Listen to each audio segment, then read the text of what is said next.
Welcome to LC Screen Talk. My name is Larry, and this is my review of Creed 2.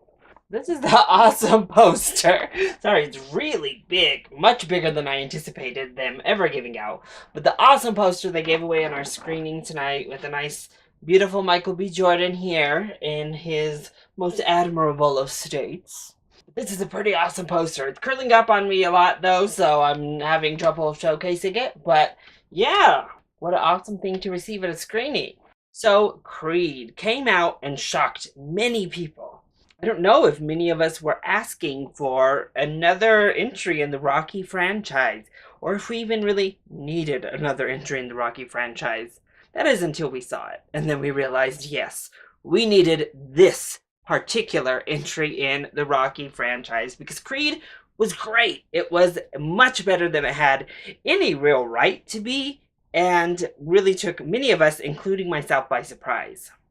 So I don't think many of us were really skeptical when it came to this sequel. The cast is all back for this follow-up. We did change directors though, which was definitely a bit of a scare. So what did we end up? Was this a knockout punch? Or did the uppercut miss on this one? No, it landed like square in your chest. This was a great follow-up to Creed. So let's go ahead and talk about the positives first. Our acting cast is stellar. Yet again, Michael B. Jordan is so good. I want to see him continue to get the recognition that he deserves, the praise that I've been putting out there for years and years at this point. Between Black Panther and now Creed 2, he has two fantastic performances under his belt for the year. But Sylvester Stallone was a big surprise, a very pleasant surprise in the first Creed with his performance.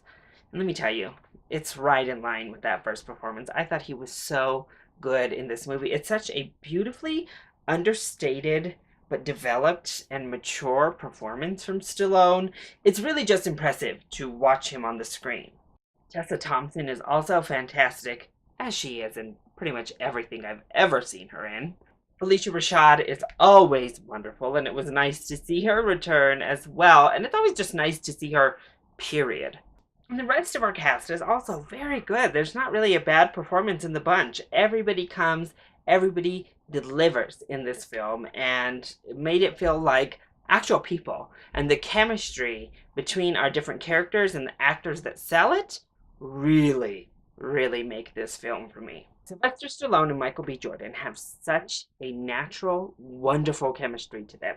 Their characters just mesh, they gel, they vibe, and it's a pleasure to watch on the screen. Even when I think the dialogue and the script fall short in that development, they sell it as actors, and they really make you believe everything in the film. Tessa Thompson and Michael B. Jordan also have great chemistry. They legitimately feel like just a real couple that you know, that you've experienced, that you've seen. There's a scene early on, like pretty much in the first 10 minutes of the film, that I absolutely loved because it was just so authentic and so beautiful, so fun and funny, really genuine to these characters, and it established that realness right off the bat. I also think the fight scenes are stellar, yet again. I will say we don't have quite the panache and style in the fight scenes that we did in the first. We don't have any show-stopping scenes like that particular fight scene in Creed itself, but they're all really exciting. The build-up is there. You feel the punches, which is also heavily to do with sound design, and it just worked. It was an exciting sports/boxing film that worked in that aspect across the board.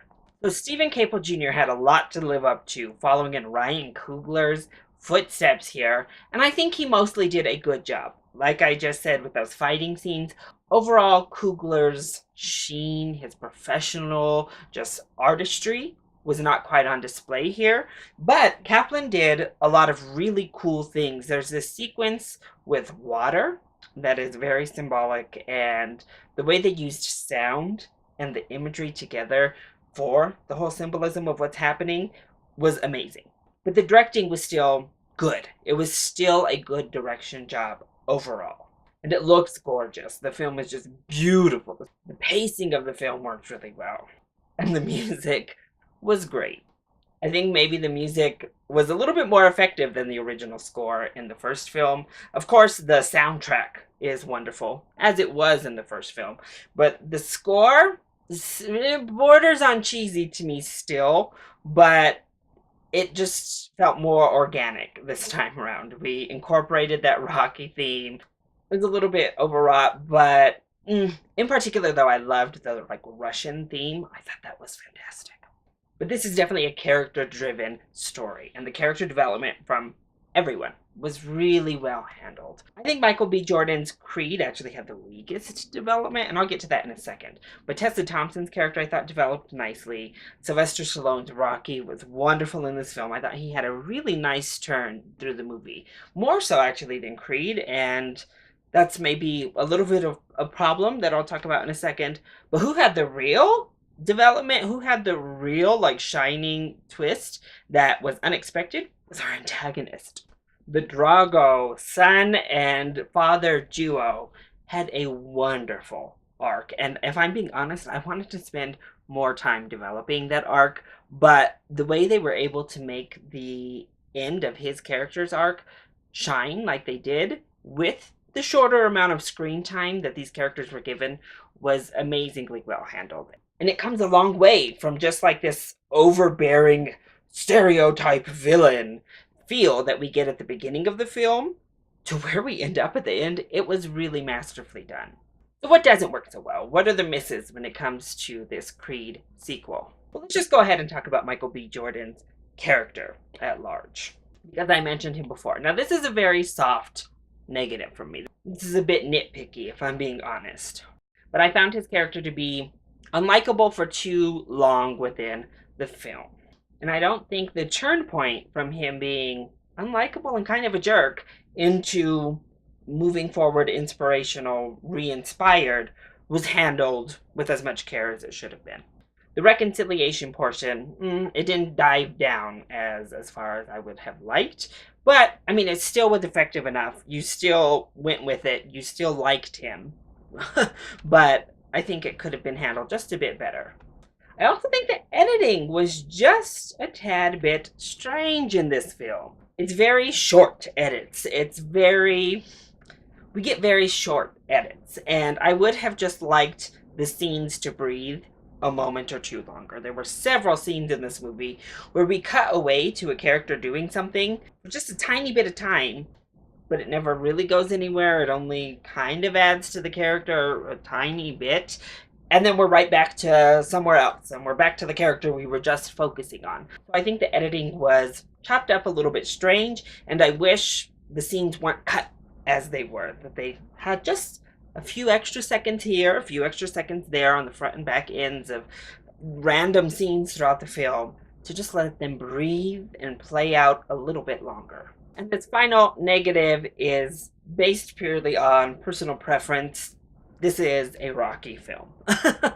When it comes to the story, there aren't any surprises here. There's nothing that is going to shock you in this film. It plays by the natural, tried and true sports film stereotypes, the tropes.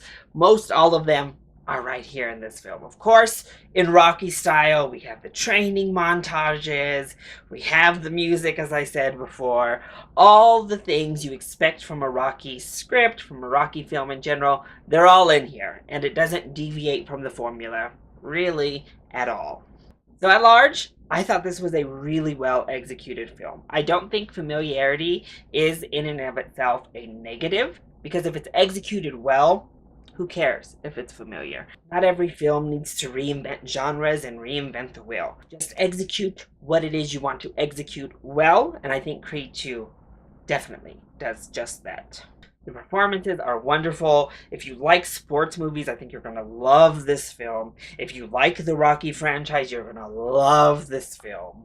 Honestly, if you're just looking for anything to watch over the long Thanksgiving break, this is definitely a good choice. It's exciting, it's funny, it's heartwarming, it hits all the notes you're hoping it's going to hit, and it does them all very effectively. So for my money, I'd give this a full price ticket.